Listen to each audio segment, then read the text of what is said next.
A lot of people have been asking me about triple monitors. No, mom, it's for immersion. Yes, it's absolutely necessary.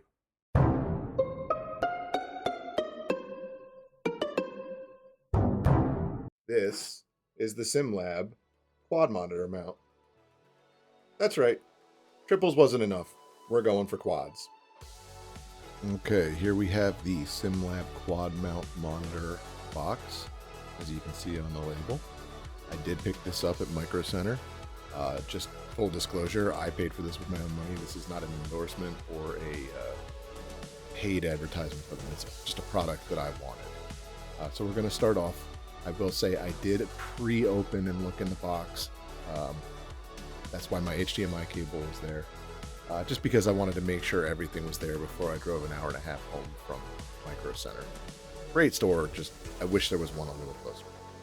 So we're going to get into what's in the box. So you got a bag of hardware.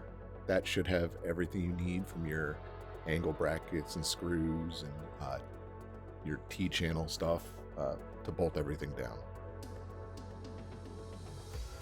Next is your angle brackets. This is what's going to allow you to adjust the angle on the monitor itself when it's mounted to the frame.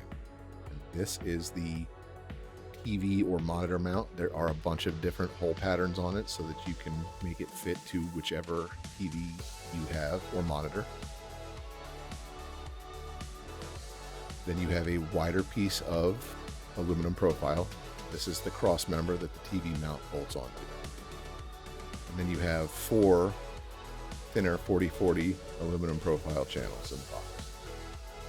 These are going to be your legs.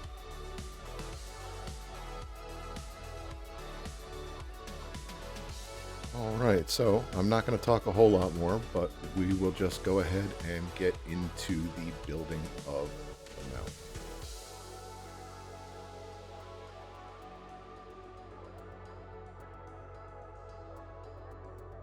And now I want to point out that SimLab does provide their instructions online, but I'm going to be building this strictly from a couple YouTube videos I've seen, as well as the picture on the side of the box.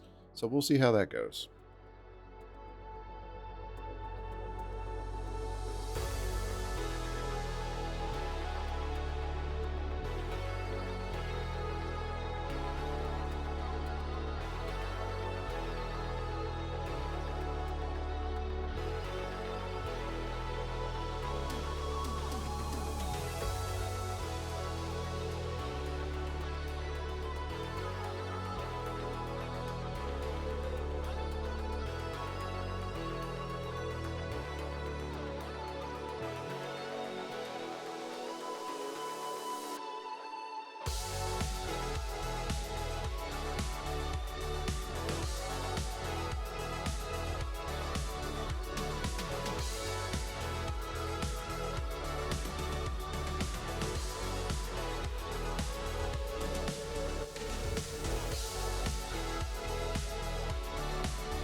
Okay, so assembling the arm itself was pretty straightforward, nice and easy.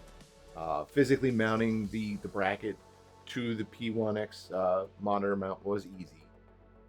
Everyone that I've heard say that it's a pain to do to mount the monitor itself, well, they were right. I struggled with that a little bit. In the end of the day, I did it and I got it done. Uh, Definitely would be easier if you have a second set of hands around. I didn't. I didn't feel like waiting for anybody to come over to help me either. So it just proves that I got it done. My monitor had a different mounting pattern on it than your average computer monitor, not that square mount. I had more of a elongated. So I think it would be a little bit easier for other people with a standard monitor. I think it's called a Visa mount or something. But yeah, on the whole, I'm happy with the results. Got it done, and I highly, highly recommend going. If you have a graphics card that can handle it, the quad mount will make just your quality of life a lot better because you can have all of your your force feedback, whatever wheelbase you have, you can have that software up. You can have your OBS up. You can have telemetry, Sim Hub, all of these things just up on that fourth monitor, and you don't have to worry about pulling them in front of your game or your racetrack. You can even use SimHub to do track maps and speedometers and dashboards, and neat stuff like that. I think for me personally, it's gonna make a lot of difference. So I'm very happy with the upgrade.